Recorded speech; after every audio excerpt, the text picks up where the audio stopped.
Go ahead, Kathy. Okay, we have 3 months worth of minutes to approve, and I think I'll just start with the most recent one, the December 2022 minutes, and we'll just approve them separately. So do we have a motion to approve the minutes for December? Okay. Second.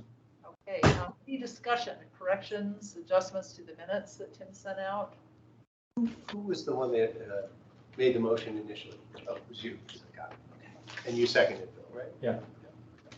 And this is covering all three? I'm just doing months? It Yeah, did, so because just we, one by we, one. Okay. Yeah. got we it, had tried to do the October ones in November, but we didn't have a quorum. got it.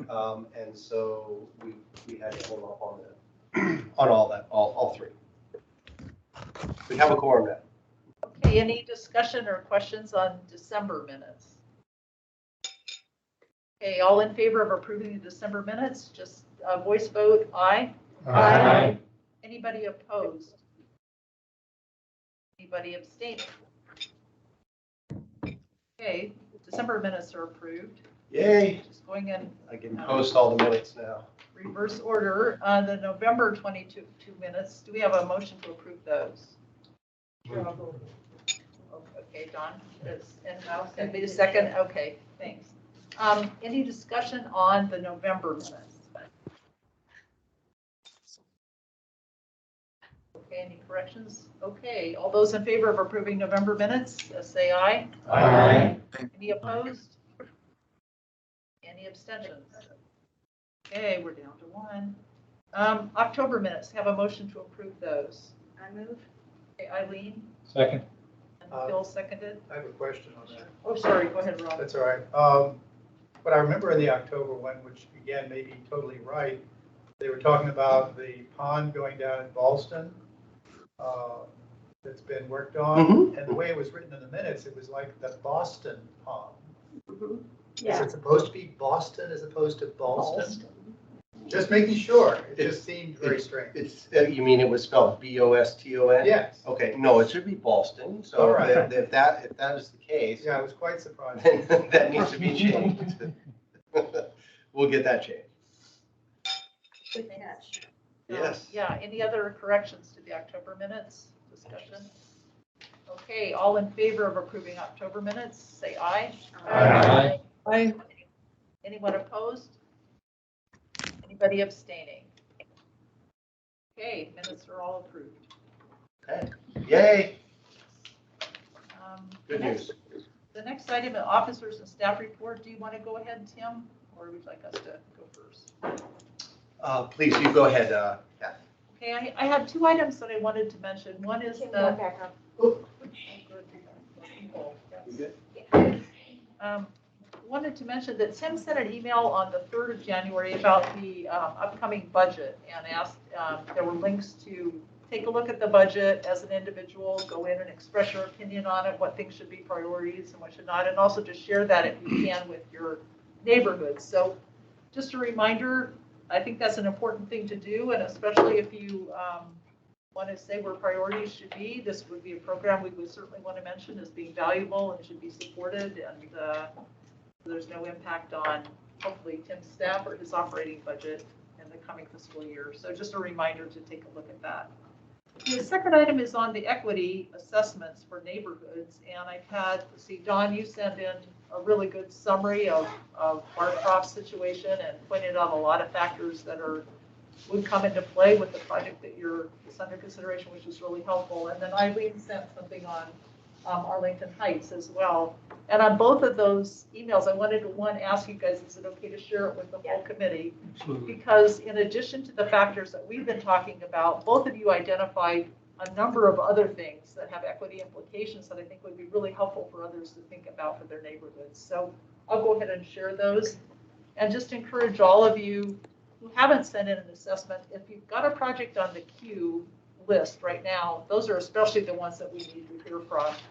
I'll send out a reminder email to everybody if that would be helpful, and share the 2 that we've received. And again, don't worry about the form, an email is fine. A summary, Don's was real different than Eileen's, but both were very helpful sources of input on equity. So just want to remind people to do that. Okay, that was it. Let's see, David, do you have anything you want to bring up? John? Hey, Tim, back to you. Okay, yeah. I just have one announcement. I think I mentioned last, come up here so we can see too. Maybe in the meeting before last that we had a retirement in our on our team, Jill Utan, who's sauntered off to Florida to retire. And I am moving forward, thankfully, with hiring for her position. It should be posted hopefully next week or the week after, and hoping to have somebody on board. These things never go as quick as you'd like, probably not until March, I would bet, or getting closer to spring. So the good news is I got the green light, which is always, it's always hit or miss. So I'll keep everyone posted on that. We'll have a new staff person in the next couple months. And I think that's it. Laura, anything that you need to cover? Yes. Steve or Angela or Nowdy, I think you all are on. And is there anything that I'm missing that maybe we need to convey to the membership? I'll take that as no. So I think we're good. Nothing more from me. Okay.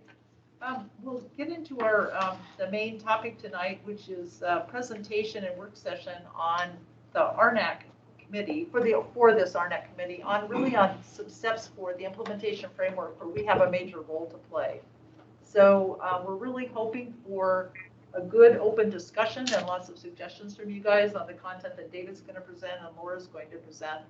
I'm really interested to hear your thoughts on all of this. This is kind of our first big group effort toward an implementation framework step. So David, you want to go ahead? Sure. I'm going to just hopefully enunciate more clearly. Give me 1 second, David. Okay. Pull up your.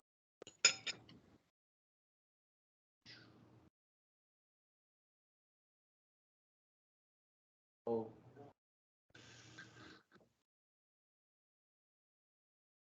Actually gonna share it a different way.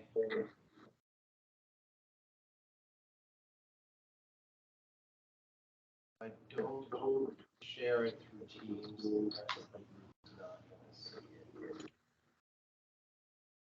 Okay, give us a minute, everybody. Take a quick 5-minute break and let me work through this.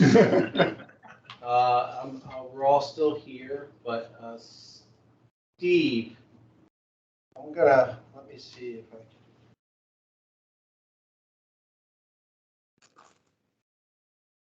Share it.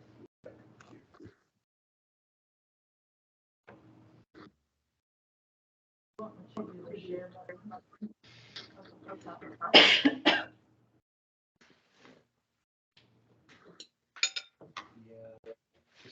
I don't know that I can share or try that. Share.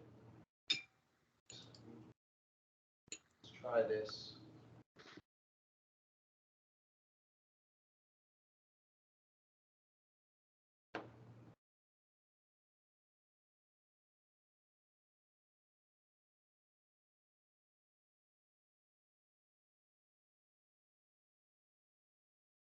It's gonna be hard for you to do charades, Tim. Yeah.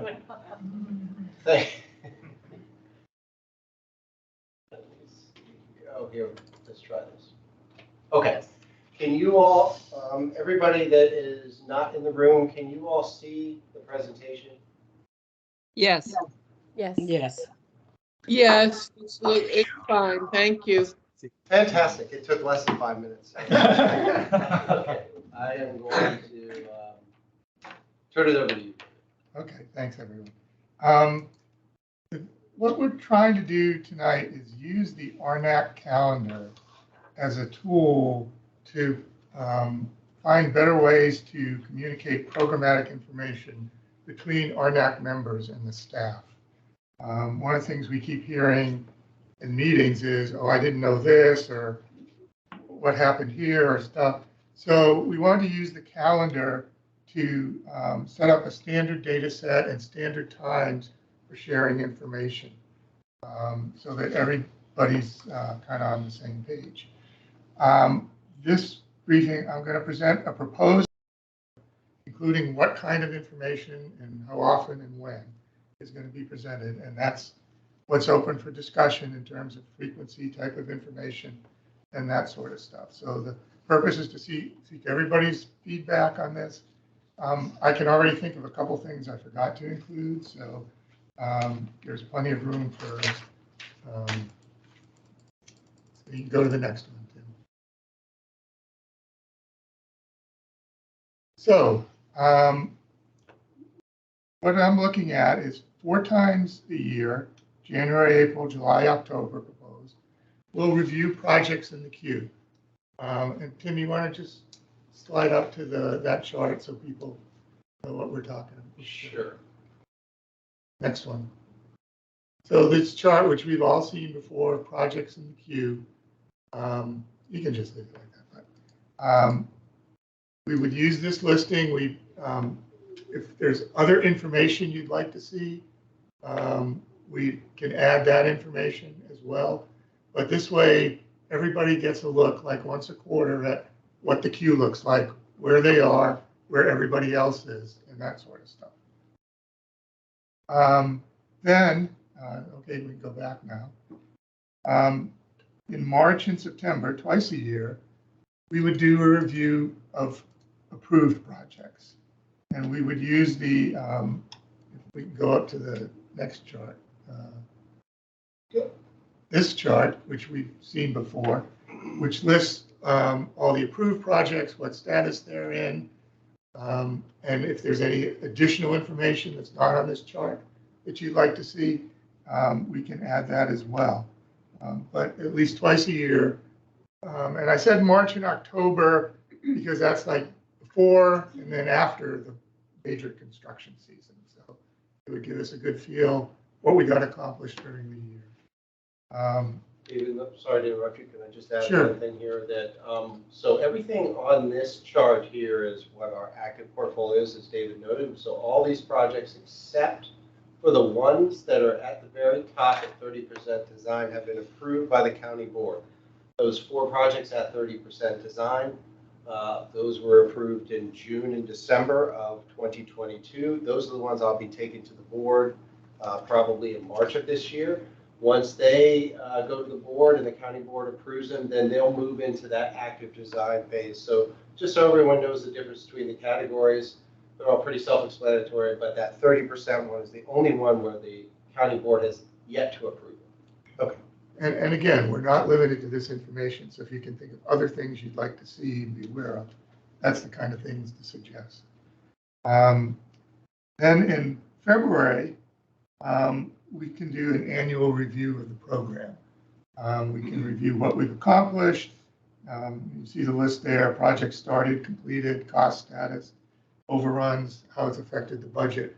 It's just a good time after the December funding round, give ourselves a break in January, and then February kind of sit down and take a picture of where we are and how we did for the last year. And not starting this February, we'd start next February. Then twice a year, May and November, we do what I call a pre-funding round review. And again, you can go up. Oops, yep, sorry about that.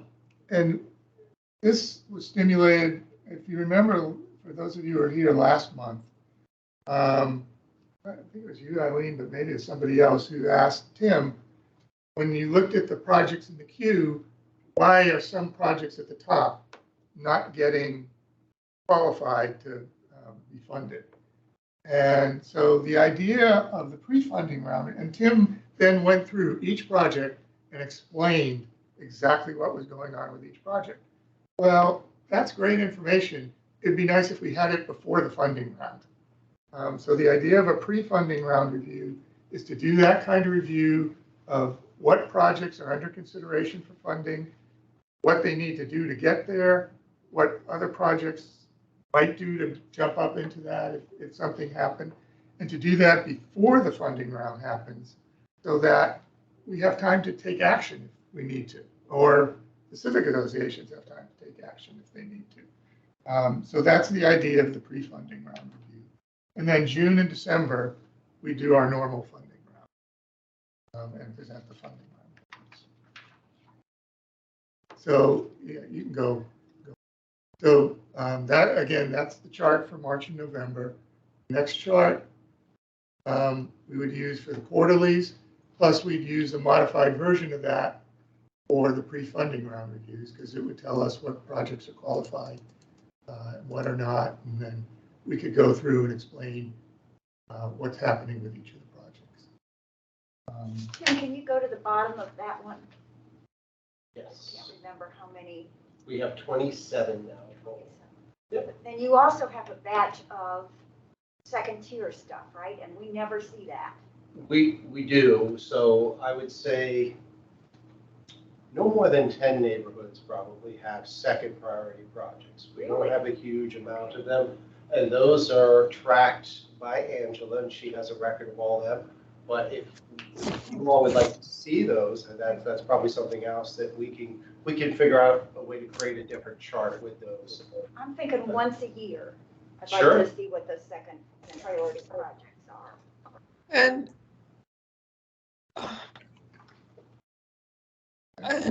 if I could add, Yeah, go ahead, Edie, please. if I could add to that, I'd like to, if before we ever see a second priority project for a community, I'd certainly like to see where they come in on the equity chart. Okay. Edie, are you saying you want us to, if we create a separate chart for the second priority projects, that you want to make sure that we include an equity category so that you can see if those meet the equity criteria? Did I capture that correct? I'm saying before anyone gets a second dip, we should be aware of how many projects they've already had, Okay, historically speaking. got it. Yeah. Okay, thank you. Now, one of the things I forgot to include on this calendar, but it might be something people are interested in, is status of neighborhood plans. And maybe people would want to know what plans are in the works, where they are, and that sort of thing. So that might be something we could incorporate into the calendar as well. So we go to the last chart, Tim. Hey, can I ask, what does the brown shading mean on the chart that you were? Yeah, so Alex, that's what we were trying to find a way to highlight projects that have some type of constraint for multiple reasons, or why we didn't focus on those or qualify those. As you can see, the top 3 projects on here, they didn't get funded the last funding round, and I kind of went through why a lot of them didn't. And so we were just trying to find a way to identify which projects those were. And I could go through each one when I do the update for this to let people know exactly why each project has a different reason for why we haven't been able to work on it, whether it's on the neighborhood side or whether it's on our end. Got it. Thanks, Tim. Sure. Okay. So what I want to do is seek your feedback on these 5 areas. And I think the easiest thing to do is kind of go through them one at a time so we don't get crosswise in the conversation. So I'll open it up for people. What do you think about the frequency and timing of things we've suggested here? And those of you, I'm sorry, David, those of you that are on the Teams call, I'm looking at the presentation and I'm not looking at Teams, but if you have, I can switch back just to make sure if you have your hand raised, but I'll focus right now for the people in the room, and then I'll check back here with you all that are online. So bear with us. Anybody? Frequency, timing of frequency? Well, actually, what I noticed in looking at that, which I think is a plus, is that you do actually have a schedule. As you say, a calendar schedule. It is, and Tim, I'm sure, is more than slightly aware of this. Things get pushed out, and we we write it down and this sort of thing. Well, writing it down, somehow people don't remember the note or it's somewhere in somebody's drawer. But I think if you do it on a calendar basis, it puts a lot more oomph in terms of actually trying to keep to schedule, as opposed to taking what you thought was going to be a 1-year project and you find that you've only got, after a year, you've only got maybe a third of it moved along. So, I mean, I could see that as a very useful device. Yeah, I would agree. I think this looks good, and I think would be very, very helpful and very productive. And in terms of the second question, type of data being presented, I mean, I think once you get into a routine like this, you don't need a lot of additional information. I mean, these information packets are very helpful as they are, without saying, hey, so they don't need to take up the whole month's agenda. And that's not the plan. The plan Yeah. is it's maybe 10 or 15 minutes Right.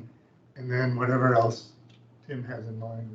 Yeah, and everyone would have access to the calendar. That's the other thing. So in addition to Tim, trying to actually execute this kind of thing, we have a lot of people in the room and online who, particularly for their own projects or things like this, are going to be watching that calendar. And if they don't see anything being suggested that's going to positively impact them, anyway, there are a lot of eyes that can look at it. I just wanted to agree that I'm thinking this is a 5 to 10 minutes kind of Yeah. stuff. I mean,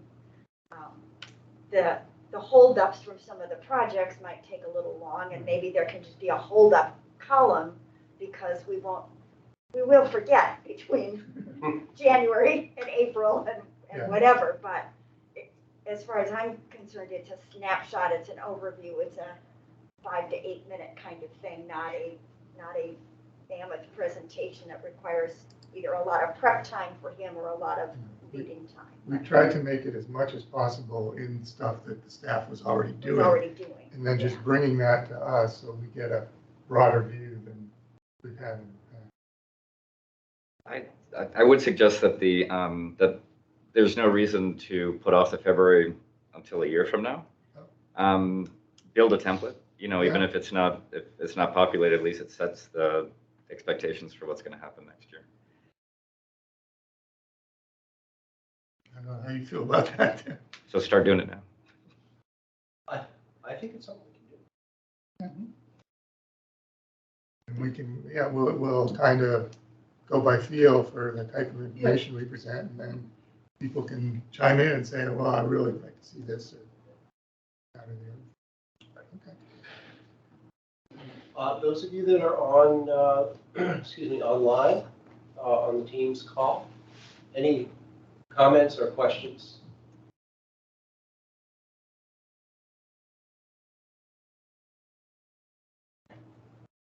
So the type of data that's being presented, is there any additional things you can think of that you'd like to see? Could you go back to the first chart, the Sure. one that shows the projects that are in process?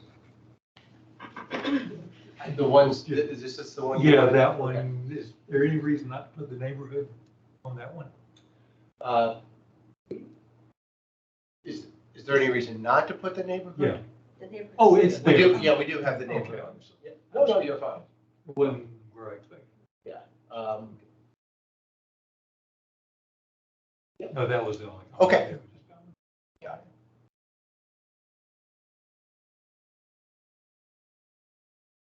Anything else that people would like? I have something. Well, our neighborhood, an equity issue raised itself. Our neighborhood participated in the Eco Arlington tree canopy program. Mhm. And Eco Arlington this year got a $40,000 grant from the county to designate 8 neighborhoods in South Arlington for sort of special treatment. Right. And the reason for that is that the richer and frankly the wider neighborhoods in North Arlington have much greater tree cover than South Arlington. And so it's an equity issue. So the grant was designed to help to deal with the equity issue. And it was this very successful program. In my neighborhood, I ended up, we're going to be putting in over 40 trees. Oh, that's great. You know, I mean, I went to all the condos and a lot of them participated. On private property. Yes. Yeah. So I've been thinking, you know, in our program, and, you know, we normally think of this as a parks program, but it could be part of a street improvement project. If you're putting in sidewalk and, you know, you put trees in along the sidewalk, that might be an equity issue for. I'm laughing because I went to Tim with the same Oh, idea you for had the our same neighborhood. idea. Okay, well, Yeah, I Which think it's Yeah, which is a good idea. We were talking about it and, looking at it in a holistic manner for the whole neighborhood. And so what I suggested is that what we could try to do is meet with one of the urban foresters and talk about how we could kind of put something together that would be a template that other neighborhoods could use. I don't know what that would look like yet or how we would do that. So you might have to be involved in this. But we would check with Vincent Burway and then Melissa, who a couple of our foresters, and see if we can figure out a good way to do this And- for each neighborhood, if they chose to do that as a project. right, and the Eco Arlington program I thought was really neat because they had a variety of sizes of trees, but also bushes. So even if you had a small property that couldn't support a tree, you could put in bushes, and that helps with cover, you know, as well. So I'm turning that. That's a great suggestion. Can you go back to the first chart again? Sure The thing. one about the projects? I'd like to say something. Oh, okay, yeah, 1 second, Bernie, I'll get to you, let Eileen, and then you're up next. Is this the one you wanted? Yeah, but we never see completed projects. So I occasionally want to know what all got completed last year and how much the final budget was. So the good thing about that is it won't change a lot. It can get done at one time. How far back do you want to go? I mean, how, 1 year, 2 I would years, think a 3 year years? is okay. Just the sense that when we start thinking about the next street improvement or the next street lights, we don't really have any sense of how much of those costing us. And so to be able to look at the ones, a few, 6 that are finished, 10 that are finished, something like that. Sure. As part of the active project status, and you won't have to talk about them very much, Tim. Right. They'll just, Right. just be there. I wonder, do people, it could get more complicated after Laura's presentation of project types, but do people want to see a breakdown of project types? How many sidewalks, how many parks, how many, is that useful? Would this be for the February? Yeah, it might be. Tony? Annual look at that. So, Tim, I think you had said that oftentimes it takes several months after a project's completed to have the final contract numbers actually. Right. I was going to mention that. Thank you. It's a good point. We can't really consider a project complete until we pay the final invoice. We sort of have that final punch list walk through, and we pay the final invoice with the contractor. So I'd have to think a little bit on how we do it. There's a way we can do it, I'm sure. But just because we did a project in a previous year doesn't necessarily mean it would be ready for talking to you about what the budget was. Oh, okay. We'd have to figure out a place to start it, and then once we started it, we could roll it. But They're no longer in construction, that is. They Construction are, completed, the construction not is closed completed out. even if the budget part isn't. Is that right, correct? sure. Okay. The construction Yeah. is completed. A lot of times, this construction is complete for many months until we actually close out. the project. Yeah, so it's construction, then close out. Correct. Which Thank is a you. good point, but yeah, mostly I'm thinking about the things that have finished construction. Just as a response to your question on the annual review, yeah, I think that makes, seeing what project types, how many of each, I'd be interested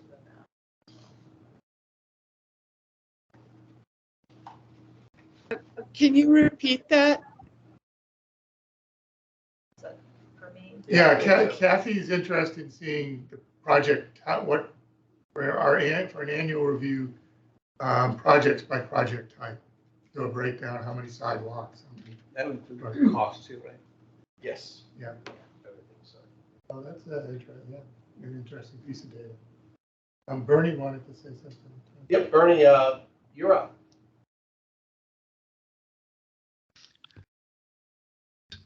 I was very interested when you were talking about the trees and talk about equity and then with the trees and then our program, because basically when you build a sidewalk, in many cases you lose the people who design it take out some trees, the cedar in the way, and they just take it out and you have to replace it. Now, whenever any neighborhood starts with a project, you ought to look at the little diagram that says what the funds are going to be spent on, because you'll see the line that'll very often say tree removal or something like this. And so, you talk about, okay, well, we should show equity and put these trees back. Well, the best thing is just not take them out in the first place. Because I think we've lost. I've seen projects like this in my own neighborhood, other neighborhoods, which the project is take down trees, and you can see it, but you can see it in that funding thing. But you really have to. Each neighborhood has to say, look, if you want those trees back, when you have a project, you put those trees. You leave those trees. You put the sidewalk around it or something like that. Maybe put it over it if you can. But it's really on a project basis. It's not a question of equity or anything. It's a problem. It's a question of whether the neighborhood and the block captain really wants to save those trees. That's about what I have to say about it. Thank you, Bernie. Let me just reply and respond that I think when we go into design work, our goal is always to save trees, and we do work around trees. We do find ways to bump out sidewalk areas and things like that. So we're proactively looking at that all the time. That doesn't mean we don't take out trees. Yes, we do, we have, and we will likely, but I think your point is well taken that we do everything we can to try to save the trees. And one of the things that we also like to do is when we do sidewalk projects is we like to incorporate a 4-foot strip so we can actually plant more trees. If people that lived in Arlington would let us take away their parking, we'd have a lot more latitude to do these types of things. But that's a rare occurrence for us. So it is a challenge, and I appreciate it, and I understand where you're coming from.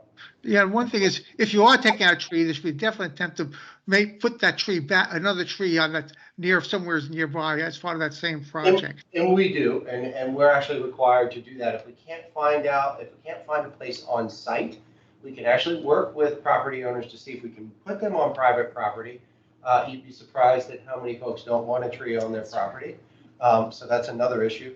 But we do have to find other locations. It's not always a park. It can be in another open space or a public space, but we work with the foresters to try to identify that. So we do need to do that, Bernie. Absolutely. But anyway, it's just something to watch out for on every project. The block captain should watch out for it too. Fair enough. So that's, you're just looking at that, it says tree removal in the funding line, which I always check it on a project. Got it.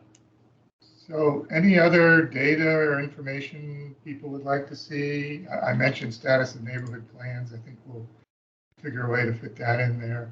But any other items to add to the calendar?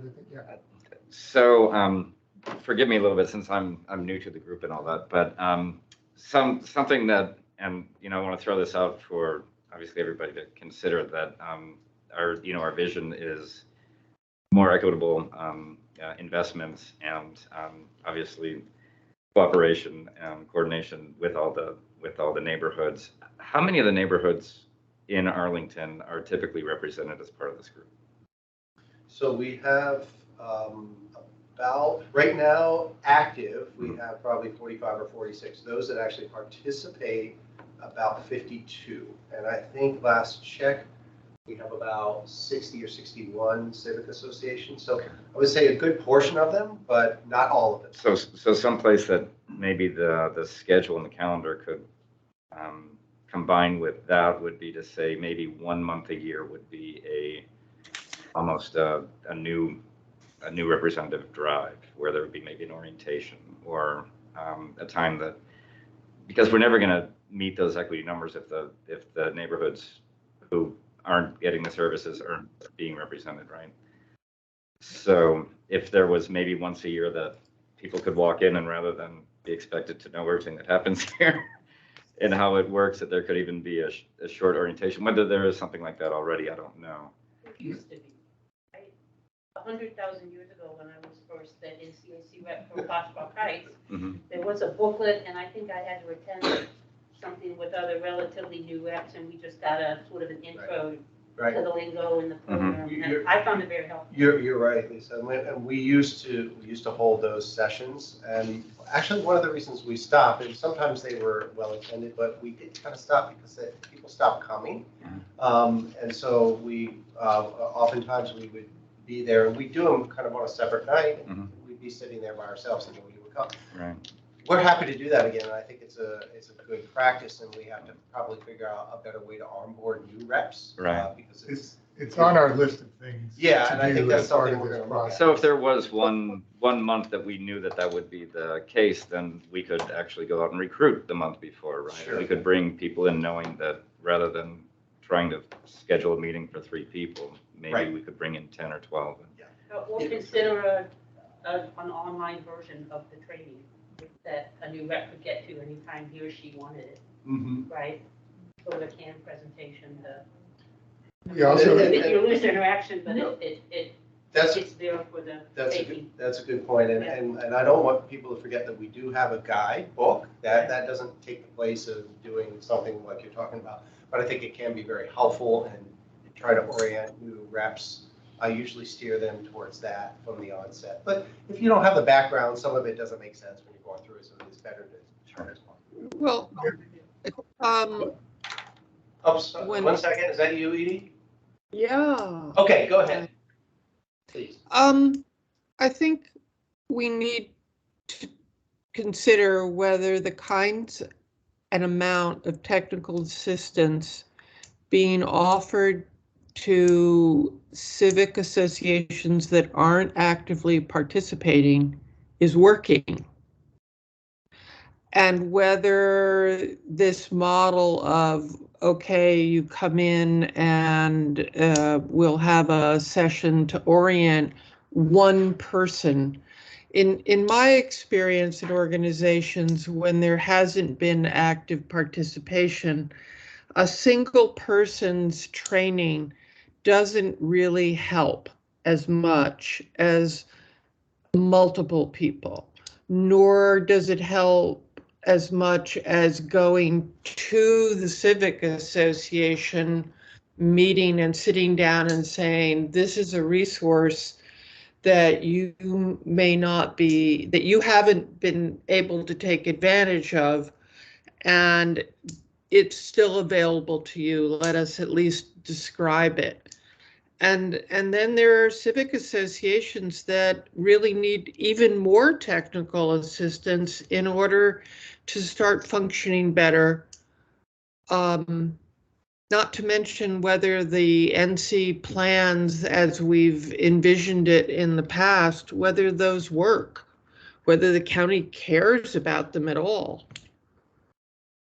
I don't want to stifle the discussion, but all those things are on our agenda to consider down the line. They're kind of a little off topic tonight, but they are on our list of things to do to improve the engagement with civic associations, improve recruitment, and develop strategies for that. Yeah. So we will be coming back to you for that later this.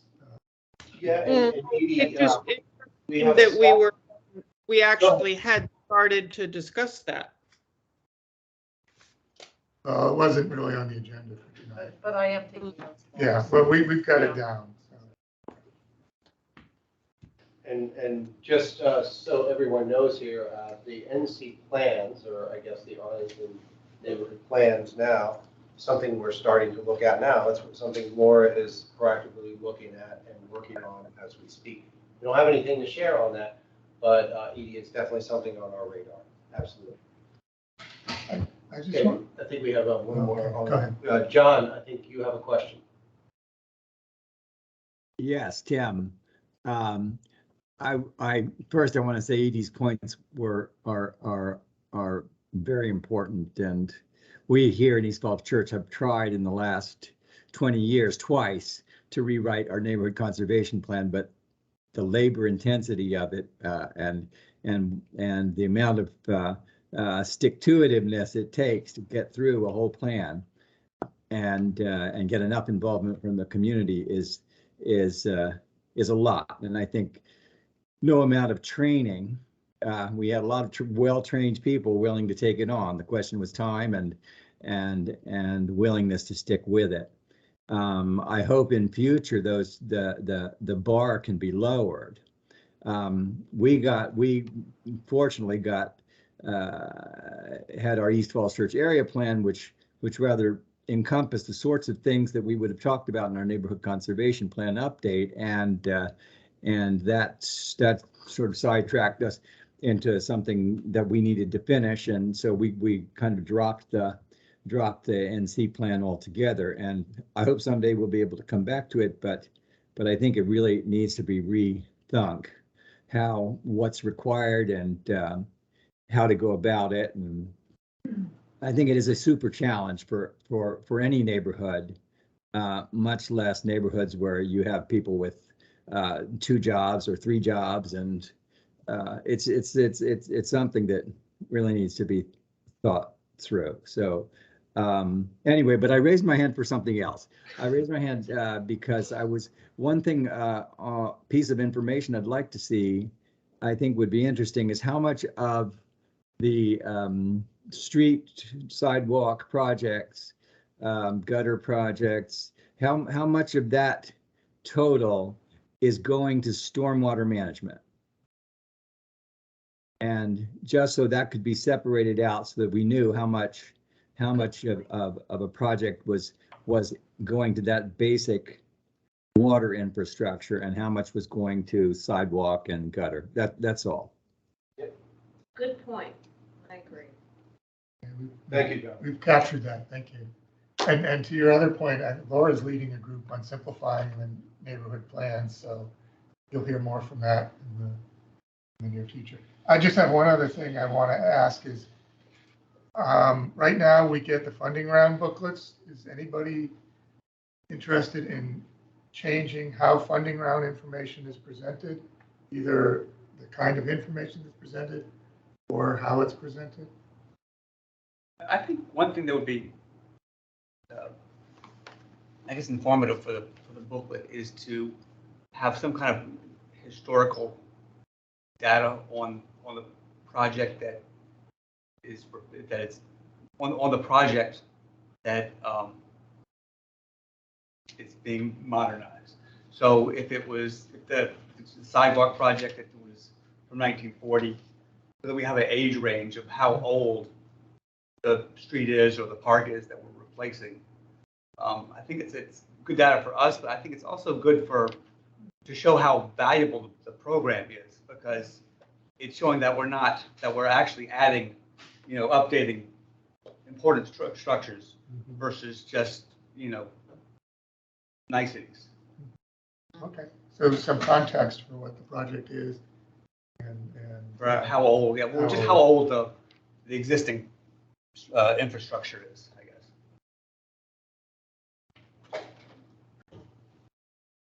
Anything else? I really like the photos that are in them, Like because pictures?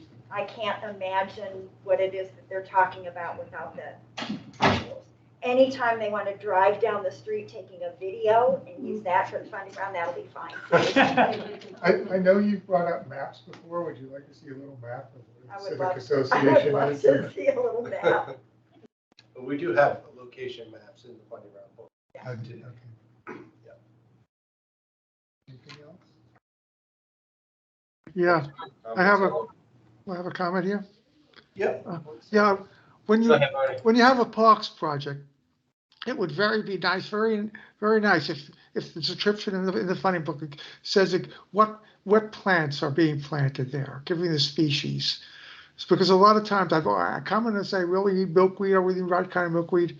And but if that was in that description in the first place, that whenever you have something, any of these park projects that you say you're going to make it more biophilic or whatever, it'd be nice to see exactly what plants and trees you are putting in there in that booklet, so we can discuss it at the time.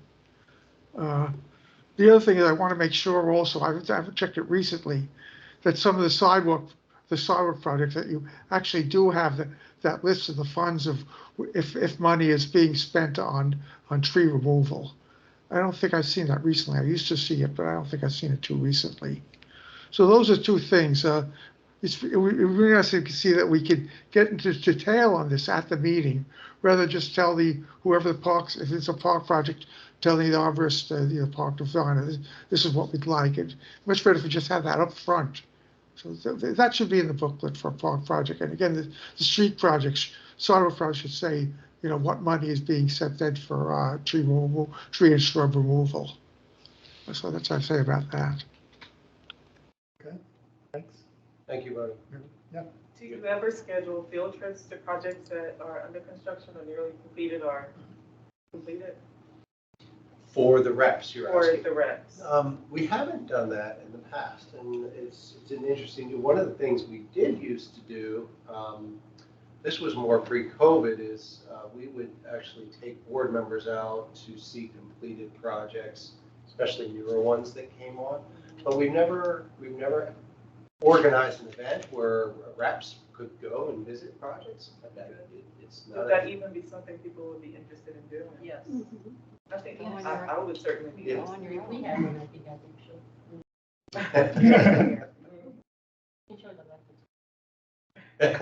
Are you talking about completed projects or Or projects nearly in process? completed. Or nearly completed. completed, yeah. Just to give us an idea of what's possible or Yeah. what things. I think it's probably easier to go see projects that are nearly completed or completed as opposed to the ones that are under construction. It can be a little iffy with the construction, but I think it's a good idea because it gives reps, especially newer ones, an understanding of what we do. It's a good idea. Yeah. In the warmer months. Yeah. I have a question. Yep. Please go ahead, Edie.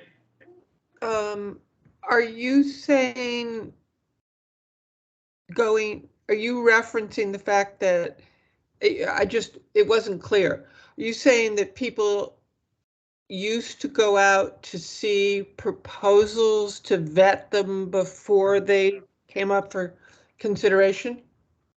No, we didn't do that in the past, Edie. I think what Bridget was saying, and correct me if I'm wrong, Bridget, is that we could organize some type of event where we could have reps that were interested go around the different communities to look at projects that are recently completed or maybe almost completed so that they could get a sense of the types of projects that we do, right? Well, I would just suggest that looking at the possibility that the committee could visit requested projects is actually very valuable. I used to chair a grant-making group in the DC area where one of the most valuable things we did was to visit the various requesting organizations, and I don't see why we wouldn't. Okay, so just so I'm capturing, you're talking about you're talking about the proposed list, right? So projects that are actually being proposed by neighborhoods, these would be projects that aren't funded yet and aren't going through that process. So this is early on, correct? And I can actually think of projects that the NCAC funded where that would have really saved a lot of problems. Got it. Thank you. Sam, though, if I may throw in, going back to the way those were done, and there may have been some adjustments since then. In the older days, there were, particularly for street projects, there were certain numbers of households that had a vote on that. Mm-hmm. And there were a lot of households outside the immediate area that did not have a vote. Correct. And it could be, and we normally did not go out to the outer houses to do that, because that's inviting in people where some of the people in the group have votes and some people don't have votes, and that is awkward. And we oftentimes found that The further out you expand it, if you were to invite those people in, you would find that a lot of them, their emphasis was on moving their cars as fast as possible through that neighborhood. So it became, there were all kinds of reasons why you didn't kind of want to do that. But the other advantage, going back to towards the end of the project, I mean, having the county board people and that sort of group come in are good. And at that point, of course, you can invite anyone in the neighborhood to come to appreciate the new improvement. But in addition to which, since it gets board members out, it gives them a very visceral and visual sense of what it is that the county gets for the individual NC projects. And that really helps us when we're getting ready for the funding round, because our elected officials have more than just a knowledge of the numbers on the pages. They've actually been out and seen those projects, and that is something that's of very great importance for us in terms of getting our funding. I would just like to say that when I was chair of this group, I ended up taking new board members out to visit a number of projects. And I think, at that point, the board was getting a lot of very negative feedback about our program, and particularly in relation to multifamily units. And one of the things I did it was Katie Crystal Katie, I think you did it with Christian. and Christian, the two of them, and we got in a car and we drove to a number of projects that were specifically benefiting multifamily units. And it really gave them a perspective that they hadn't gotten before. It helped them to understand the value of the program. I think Caucus has indicated he'd Yeah, like to. he would like to do that. Yeah, I think so. I think And Bridget. I want to make sure I understand what you're saying. You're saying that when we go out to households that are immediately affected by the project, they get a vote. Correct.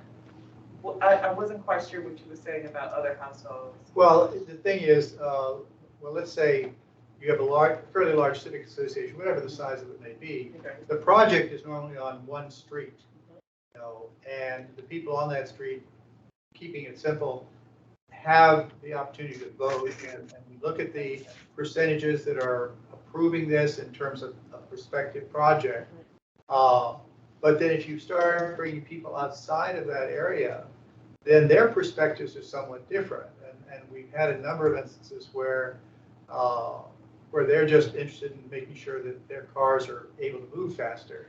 And so it winds up being Well, it works in different ways, like let's say you have a sidewalk project, right? Mm-hmm. And people who are on that street where the sidewalk is going, they get a vote. Okay, you gotta have a certain percentage. Got it. But there may be families who live in the next block and they've got kids who gotta go to school and they want that sidewalk, but they don't get a vote.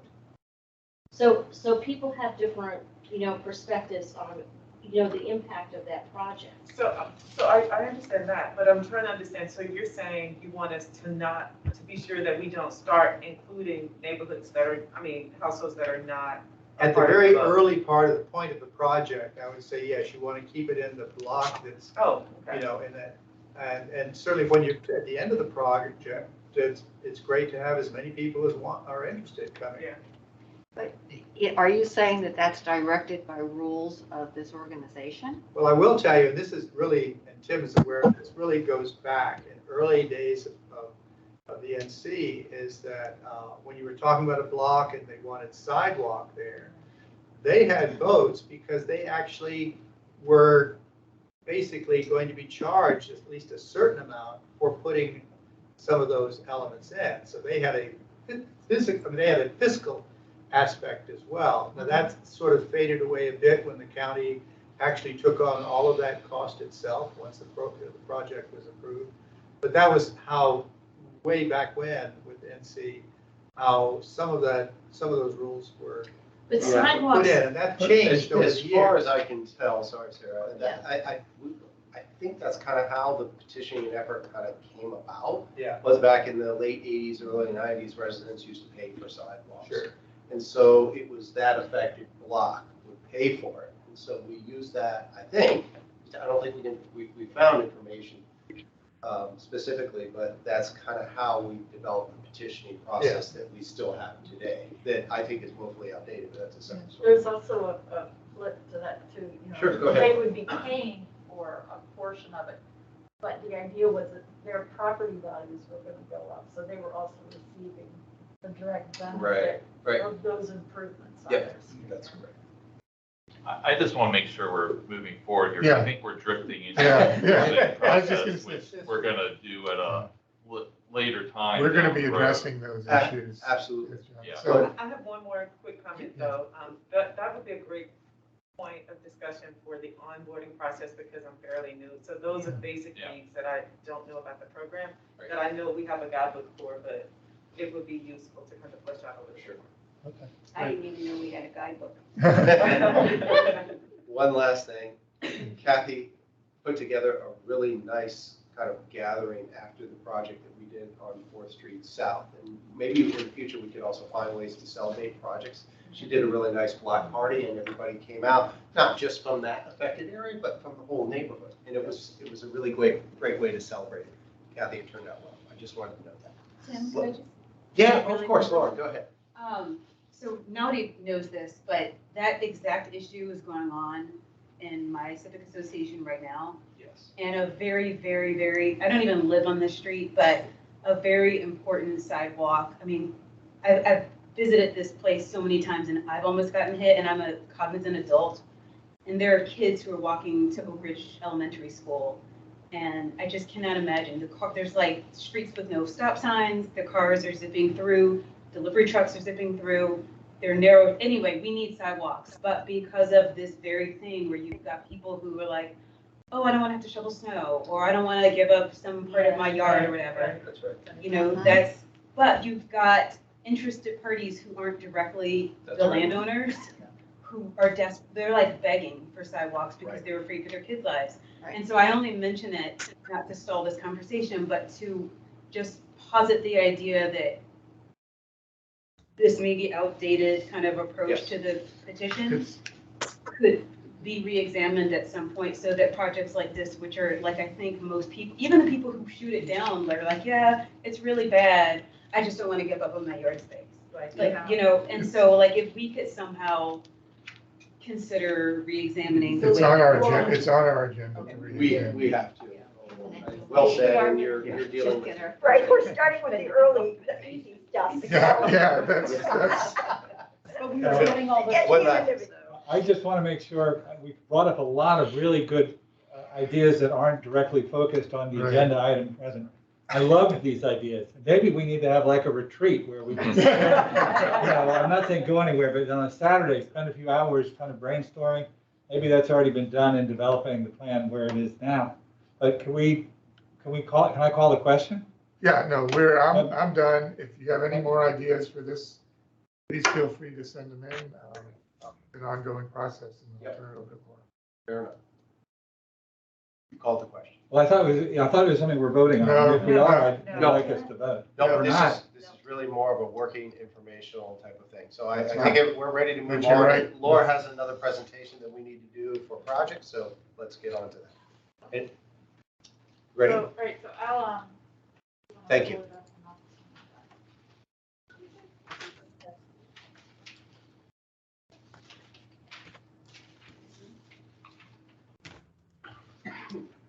Can those of you online see this next presentation that I'm pulling up on the screen?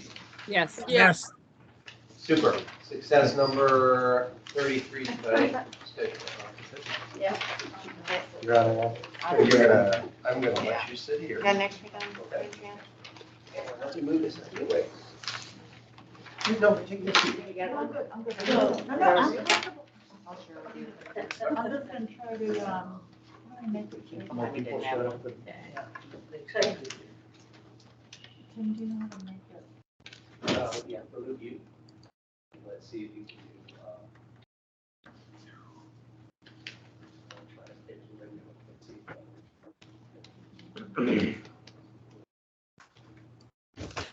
Trying to do a slideshow. It's the bottom. Oh, go to slideshow. Horizontal bar on the bottom right. Keep Right going. there. There you go. Oh, this one? No, right to the right. There you go. Oh, thank you. And there's slideshow up there, up top. Click that. Yeah, there you go. Okay, all right. A little better.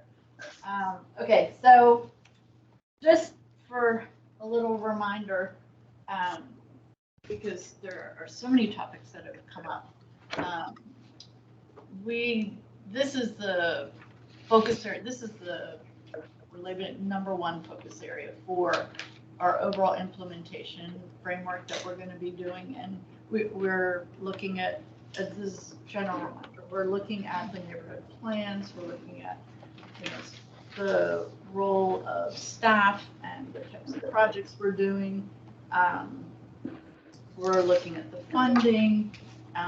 We're working with all of you to look at how this body functions. So there are a lot of things that we are going to be getting to here, and actually I'm pretty excited that a lot of the suggestions that you all made are things that we already have captured and are looking forward to doing. So it's nice to see that there's some real enthusiasm for it. So for ArNAC's piece of all of this, our January, February time frame, or I should say, you guys, because David's is leading this, it's the expanding project types, and then also looking at the meeting calendar. So, do I? Yeah. Oh, okay. So we want to start looking at the projects that we have existing that we're able to do right now and how those are working and what are changes we might need to make. And we also want to look at what are other types of projects that we could be doing through the program that we aren't offering right now. The existing projects that we do are primarily capital improvement projects that are funded through a bond that gets approved every 2 years. And so some of the projects, I'm just going to quickly go through, just kind of refresh everybody's mind on some of the things that we do. We've got beautification projects, art, some placemaking,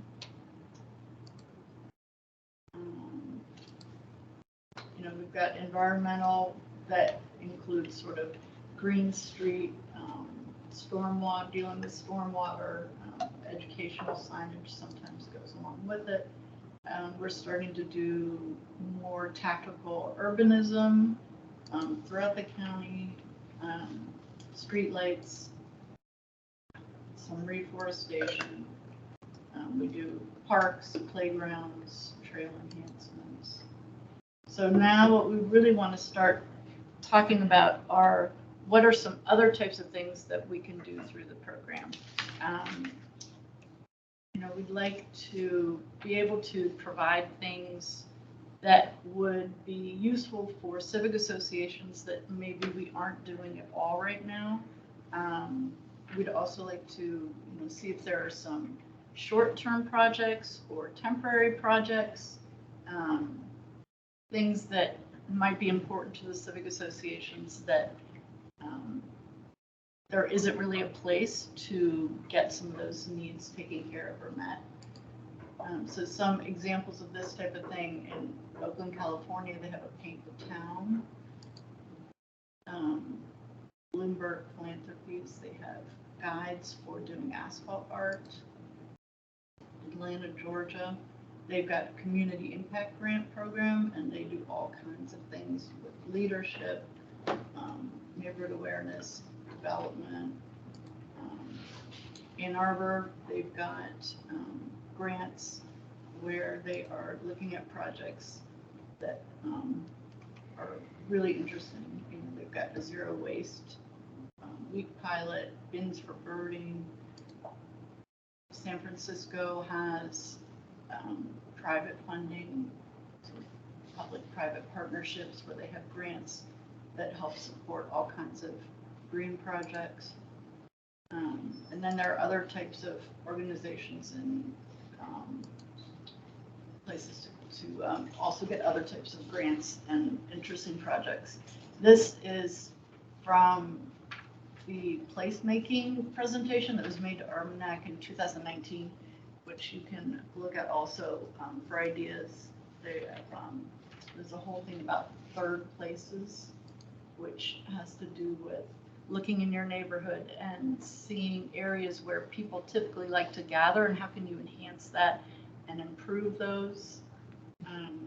So this is a great presentation that was made by Chris Kreider. He's in our urban design group. And then this is a really good list he had of the different programs and parts of within county government where you can also do collaboration with civic associations on getting different types of projects done. This is just connecting communities. These are just some more examples of things that can be done. Awesome. That previous picture, was that the Highline Park? I have no idea. Yeah, how to that go is backwards. Can you see the arrow buttons there? On the keyboard? On the keyboard. Oh, that one. Yep. Oh, Yeah, that's Highline Park. yeah, Okay. that's the Highline. Listen, New York has some of the most fabulous parks. And the last time I went there, they made a park where there was no land. And they did it with concrete. It was like an island. And it was so gorgeous and it was so fabulous. And I went there and it was filled with people and it was a carnival. You know what I'm called Little Island. It's called Little Island. And it was. We it was really ought to private look funding at it also. because Oh, it's they, privately funded. A lot of a couple of super wealthy people. well, I'll tell you, they've We have a done few of those fabulous around things here. in New York. But it's We should all take a tour of New York. And this is a fabulous park, the Highline. I mean, it's just unbelievable. Yeah, I've been there. I love it. A great reuse of Yes. something that was a bit late for a long time. So streetscape design, and then, you can do workshops with neighborhoods, kids, and get them involved and get their ideas. And that was it for the presentation itself. So what we're hoping is to start getting some ideas generated from you all. The next step that would happen, are we still thinking, Kathy, are we still thinking the next meeting in February to kind of categorize? Yeah. Okay, so we wanted to do just sort of just broad idea generating on different types of projects that could be very out of the box, and then start to categorize them and sort of narrow it down a little bit at the next ArNAC meeting in February. So part of the implementation framework being what staff are going to work on, we would like to then take those ideas and take those lists of things that you all are interested in seeing or having us consider. And then we would spend some time working internally with other divisions, staff throughout other departments that we might be able to actually do some of those projects with and do some things in a way that we haven't been able to do, up to date, because again, we've primarily been relying on the CIP funding, and staff in different departments have limited time and energy to put forth to this kind of thing. But right now, we have a really great opportunity to try to make some changes and do some different things and really offer you all things that are important in your civic association. So, or just to clarify, these are projects that are not necessarily CIP projects. They're all Exactly. kinds of projects we're Yeah. looking at. Yeah, so there's Yeah. So Chickway, who heads the neighborhood services division, is looking at doing a mini grant type of funding process, I don't know what they'll call it, but that neighborhoods would be able to make requests for small amounts of money for different types of things that they want to do. I can't think of other examples, but there's right now in Barcroft we're talking about doing a project where it would be a National Wildlife Foundation. Wildlife. Vision, I still get that wrong, where they would be putting money in and the county would work with them on doing a larger project in the Barcroft neighborhood, which is something that we don't, our program doesn't work. Other programs I think do, maybe in transportation. They do some work with outside grants, but we haven't done that before. So that's something that I think this is a good time for us to explore a little bit. So a number of years ago, I did a walking tour. It was supposed to be a biking tour with Bernie in Clarendon. And in our neighborhood, we have a historical marker that was part of an NC project. And I've been overseas where there are free walking tours of neighborhoods in cities. And I don't know that we have something like that, but I know the one historical marker we have in Old Dominion, there are several other historical sites in our neighborhood that could be just a nice, a walking tour for families to kind of get to know the historical, developments in that neighborhood. And I don't know, They do have booklets for each neighborhood. Pardon? They have those historical booklets. They're just not the markers aren't out, but they have neighborhood walking tours already put together. Oh, I didn't know that. Where? I've heard of that. I never heard of Yeah, you've never heard of it either? The bike and walk program. Yeah, walkabouts. Yeah, I think it's done through Walk or Bike Arlington, and they put together different routes that you can follow and use. It's sort of the self-guided type of thing, where you can get a group, or you can just go by yourself, whether you're on a bike or whether you're walking. By neighborhood. And they have a And map. sometimes it'll overlap in different neighborhoods too. It'll go across the county a little bit. Somebody Great did that idea. last year for Juneteenth, because You learn that stuff during Foxborough, COVID when there's we nothing. provided water, but somebody was doing a Columbia Pike sort of African-American history. And I don't remember who organized it, I just remember handing out water. But it was really cool, they had a huge group of people doing Arlington View, the edge of Foxcroft, parts of Penrose, that have all these historical things, and it was really cool. Yeah. Sort of similar to what you're saying, but I don't remember who organized it. Was that a bike ride or a walk? It was a walk. It was a walk. And I We should don't check think it was with our, CPP. I'm not sure who.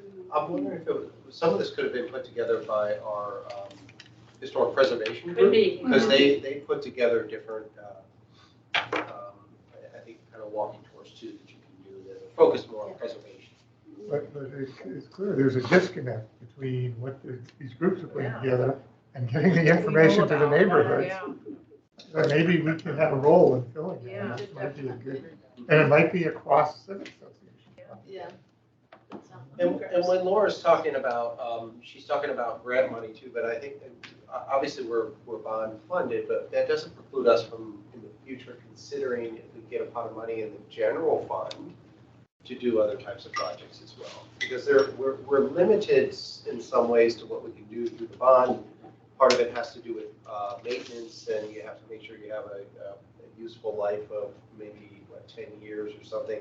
But there are a lot of other really cool projects I think you could do that would be funded through the operating budget, and that would be a different way of allocating something different. But we'd have to come up with a plan to do that.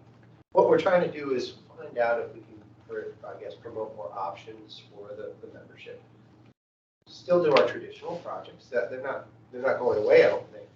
I think we're interested in doing different things, and maybe we can fund more projects for neighborhoods instead of having this long wait in queue where everybody's saying, oh gosh, I've been sitting here for 5 years and I haven't gotten a project. And it's frustrating for all of us. I think it's wonderful because most of us don't have the imaginations to figure out what could be. We know if we see something, we say, yeah, that's nice, but I can't dream up something that an architect or someone who's an expert in these fields. So I think it's wonderful, and I'd love to be able to show options to my own neighborhood, and I'm sure the rest of us would too.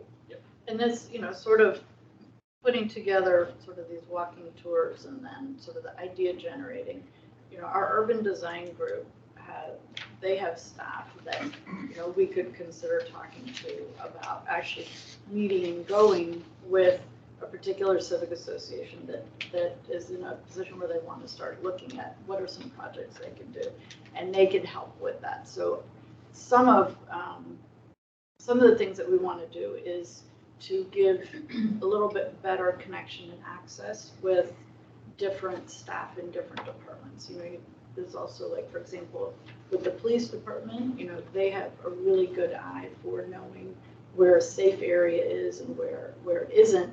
And for them to walk around in sort of like, say, neighborhood walking tour, they could say, look, you know, it would be really good if you all did this kind of project in this area, and that would create a better sense of safety and those sorts of things. We have a question online here. Carter, I think you have your hand up, so I don't want to forget about the people there. Thank you. You're up. Thank you, Laura. This is super exciting.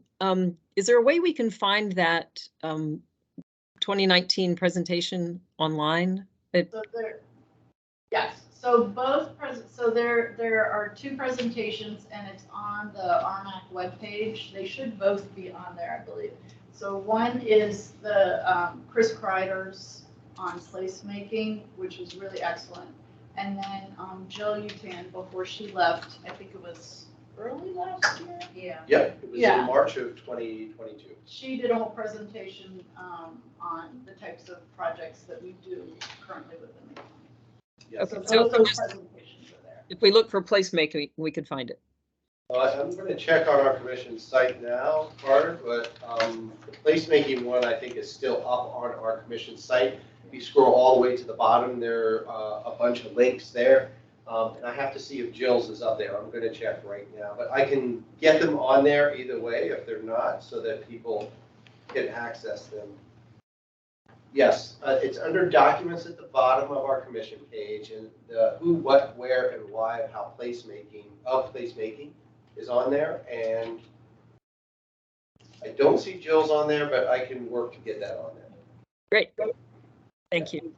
But Chris, he came, it was pre-COVID. I think we were still at the Navy League. And it was a really cool presentation and had a lot of really good ideas. So I encourage all of you to take a look at that again. So Laura, what is the ask tonight? Is it to propose ideas or to go home and think about it? A combination, I think yeah. both, yes. Yeah, I mean, if over this next month, as people have civic association meetings or talk to their neighbors or just have thoughts or ideas, you can either email them to you know, Kathy or you guys or me, or just bring them to the next meeting, I think. But we're gonna write up on the board any ideas that people have now or things that they're thinking about or questions they have, like, is this an area that the county would consider? Go ahead. One quick second, though. Sorry, Laura. I see something in the chat. Ed, I think you were asking a question about a particular slide. Did you want to see a slide from Laura's presentation? I know it was like 10 minutes ago that you put this up there, but I just wanted to make sure this is for you, Ed Hills. Yeah, I don't see it. Okay. All right. Okay, go ahead, Laura. Sorry. Maybe you could, maybe Ed, if you have further question, you can put it in the chat again. Okay. Okay. So, does anyone want to start? Okay, well, I have a suggestion. Okay. And this is what I've been thinking about for a long time. Okay. We are a community where we have limited land space. So we can't expand with green space or playing fields, but we do have Route 66, and the area in the sky above 66 is wasted space. And we have a perfect example in DC, because for 3 years I would drive to my job in DC, and there was a freeway that went up to, through DC to get to my work, and the developers came in and they enclosed it and they put 5 buildings on top.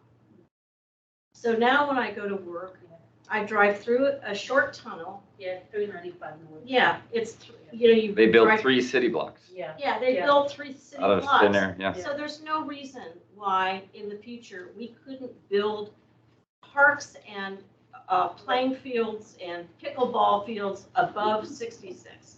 So I don't think we could do it. You know, but Arlington County could, you know, join forces with the federal government and do that. That's in the East Falls Church law. It is- Area plan. it is- John Wilson it can is- talk to you more about that. It's already in their plan. Good, good. Because And it's, Roslyn is- it's totally wasted space. And the same is true above 50. Think about the lanes. There's what? Well, that you'd have to, Many. yes. Well, there are some dips in it where you could. I have a thought. I'm curious about this notion of third places, and what that made me think of is I'm in Foxcroft Heights. We're only 3 blocks. We're very small, but spirited. And we use the alley. It's a private alley between Oak and Ode for our neighborhood get-togethers. And so it occurred to me, and somebody else was talking earlier about how sometimes cost precludes neighborhoods from doing things. Perhaps the Parks Department or this group could have, I remember when I was at college, you could rent camping equipment, or you could rent, so maybe in order to facilitate neighborhoods doing things like block parties, maybe the county pitches in and there are tables and chairs and 10 by 10 tents that you can pop up, like things that would contribute or make it easier for neighborhoods to throw get-togethers. And you would go and check it out, and you have to return it, right? You have to reserve the stuff, whatever the stuff is. And I think you could extrapolate from that, and art projects or things like that. You showed a slide of kids doing art, and I'm like, oh my gosh, what a great thing for a neighborhood to do in our alley. But how do we do that? We would need tables. We would need help getting art supplies. So is there a way that there's a place where we could go Facilitate and help provide some of that stuff? Or in our case, it is a private alley.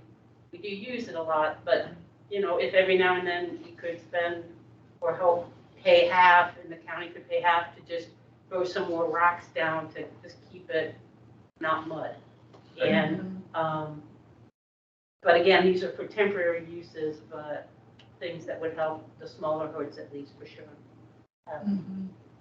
Can you do something about those utility lines there? Hey, they're beautiful. I look at them every day, every night. They're still across the street, looking beautiful. We have fabulous views. I tell you, it's a hidden gem of a hood. Are you allowed to write on the wall? Is this a raceable wall? It is. Right here, John. This may stretch the boundary of a project, but Go stretch it. I like this, expanding on that, I'm very interested in this idea of civic association services, which could include websites. Yes. Maybe newsletter printing or translation services, so we can reach people who don't speak English as a first language. Yeah. I just suggested this to Justin Beck, who's probably been meeting with some of you all from the communications office. There's this liaison program going on now through the communications office, at least along the Columbia Pike neighborhoods, and they're meeting with us. And I said it would be nice for the website, and again, so we could get on and put our own page together, but it would be nice if they could host it. Right? The person who does our website's no longer in the community, doesn't have the password, so it's. And I think this was brought up last month as well with Caucus when he was, he joined us for our funding round. He comes to our party. I'm sorry? He comes to our party. And I think there's another communications person, Jerry, that's also doing kind of talks, doing the same thing as Justin's doing.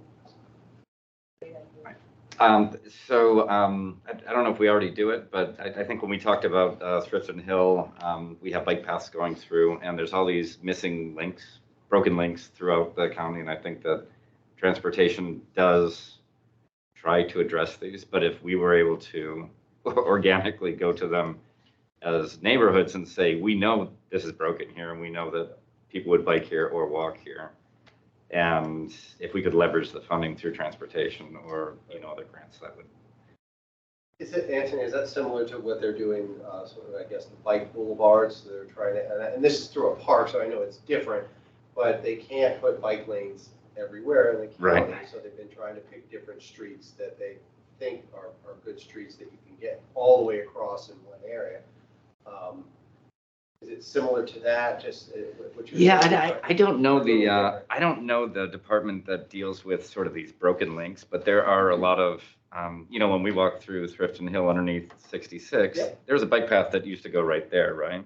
Right. So if you follow Spout Run down to the end, that this bike path gets narrower, narrower, narrower, and ends up in grass, and then it's just there's not a whole lot you can do. You know, coming over from DC on the Roosevelt Bridge, if you take the north lane, you can pop down onto the bike path. If you take the south lane, you end up in the grass. Right. And so there are a lot of opportunities for, and I'm a biker. I'm going to get drenched on my ride home tonight, but there are, you know, I think if we use the neighborhood associations and said, hey, listen, talk to your people about how can we make a safe, even a couple blocks, rather than this all or nothing approach to the NC, we might be able to find funding for something like that.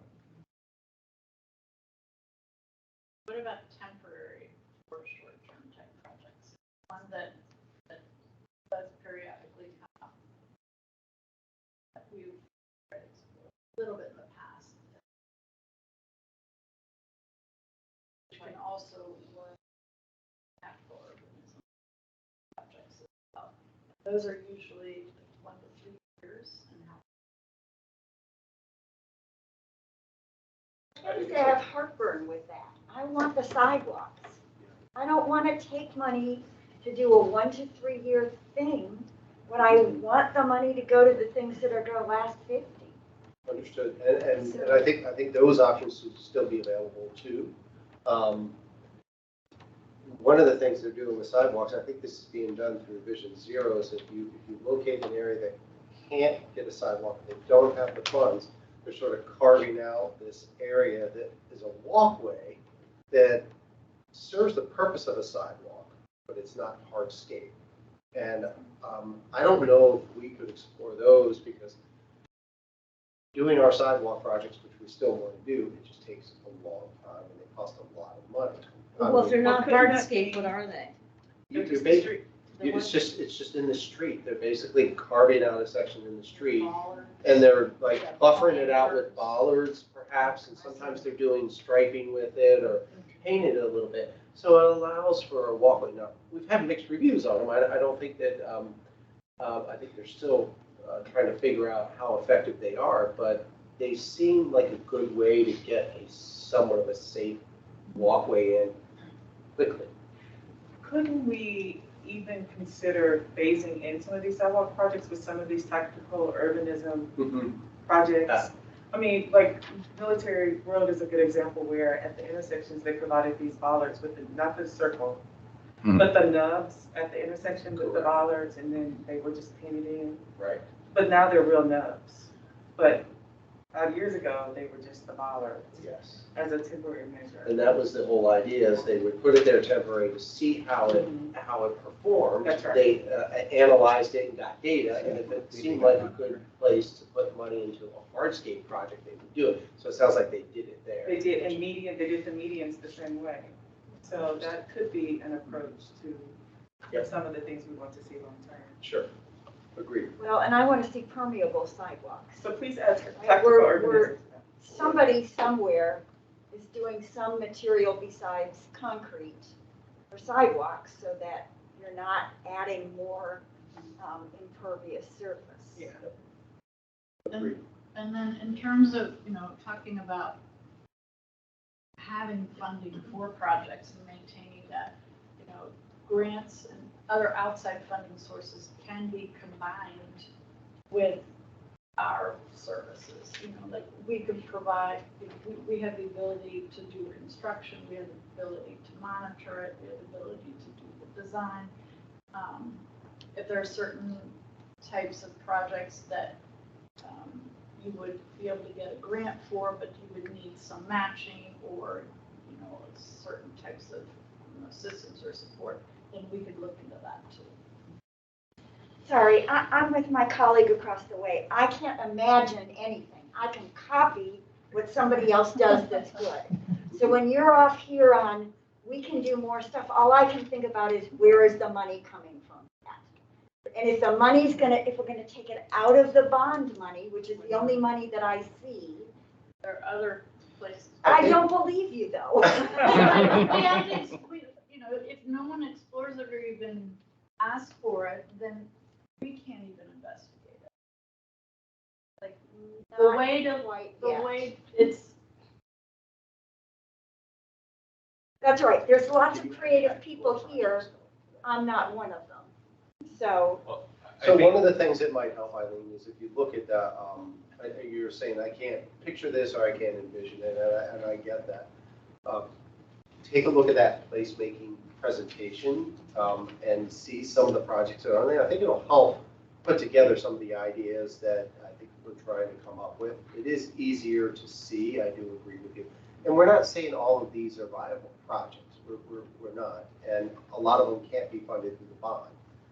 So we're going to still have to have that bond money to do the types of projects I think you're thinking of as well. I don't think we're talking about taking away the bond money to do. What we're trying to do is expand the toolbox that we have, which will include using other types of money.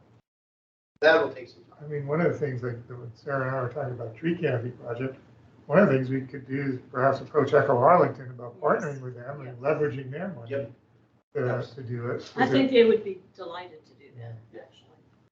John, I think you had your hand up. Temporary art projects could be a good thing. And permanent. And I think maybe engaging MoCA, the old Arlington Arts Center. They might have a line on grants. They might have a line on artists. They might have, so if we as neighborhood representatives had ideas, possibly they could, help us deliver on those. Okay, so as long as you're not taking bond money away, I want someplace like the library tool shed where I can just go get a pruner and use it twice, okay. Yeah, I don't think we're. And a snow blower. I want a temporary, okay. Pruners and snow blowers.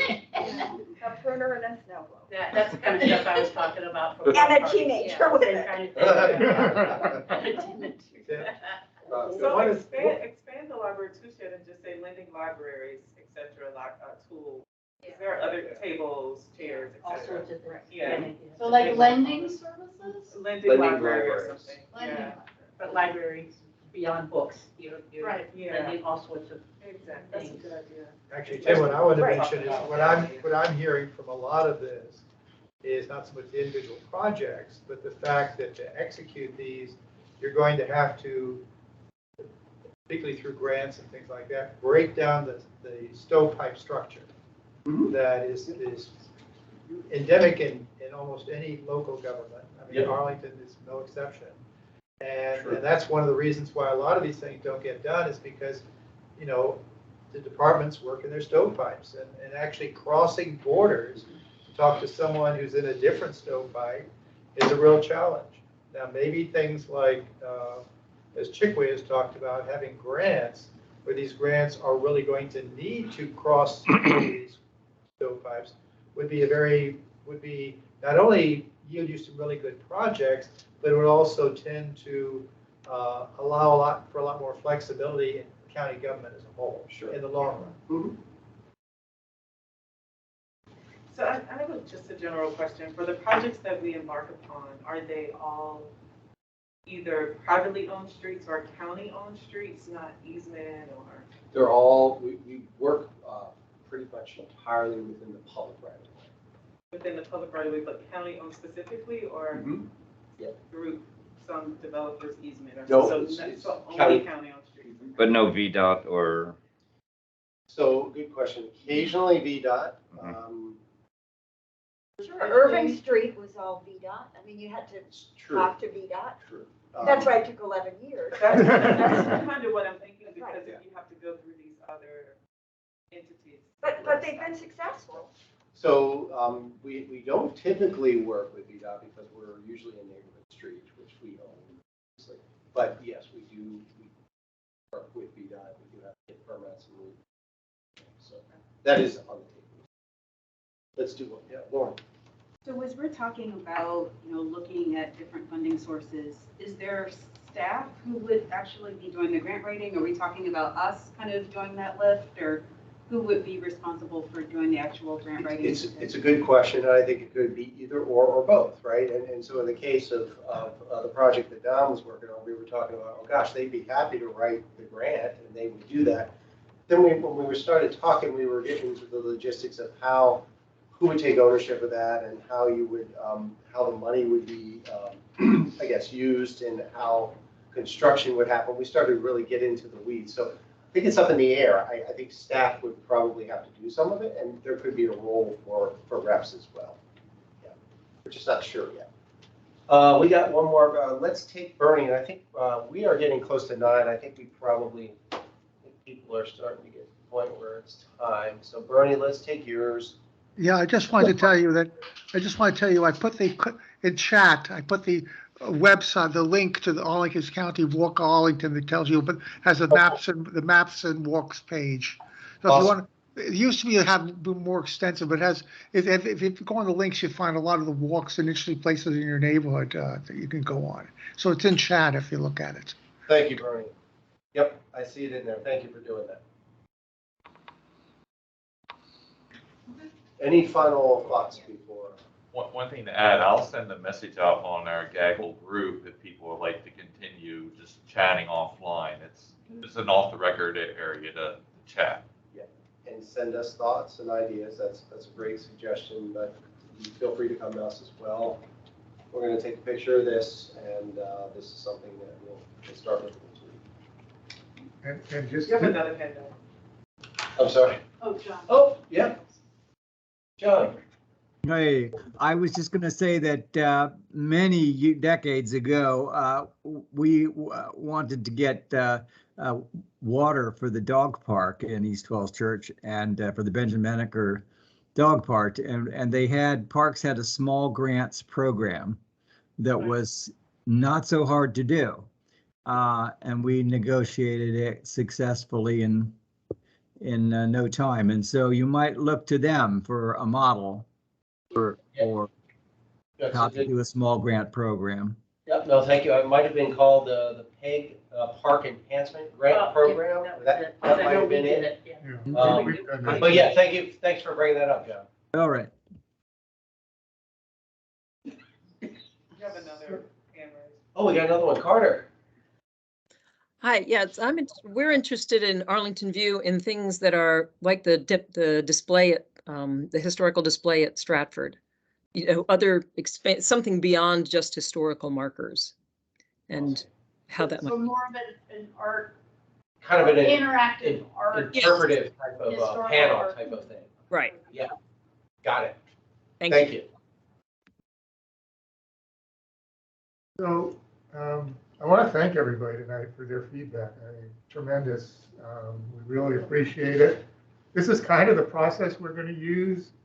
The things tonight were a little easier. We're going to get into some of the harder stuff in the coming months. But I think having everybody here and facilitating a discussion, we get a lot of good ideas out. And so a lot more of this to come as we go through the next few months. Thank you all. Thank you. Thank you. Thanks, everyone. I think motion to adjourn. I think we need that. No, we're good. Second. Thanks, everybody. All right. Thank you, guys. Thank you, everyone. Thank you. They closed it during, yeah, they closed it during. Thanks, everybody online. Thank you for coming in. It is, and a lot of people showed up. I have like mostly it's mostly bike paths. So I live up in Maywood, so Yeah, I was kind of hoping. All right, see you guys. there's a nice Driving at night,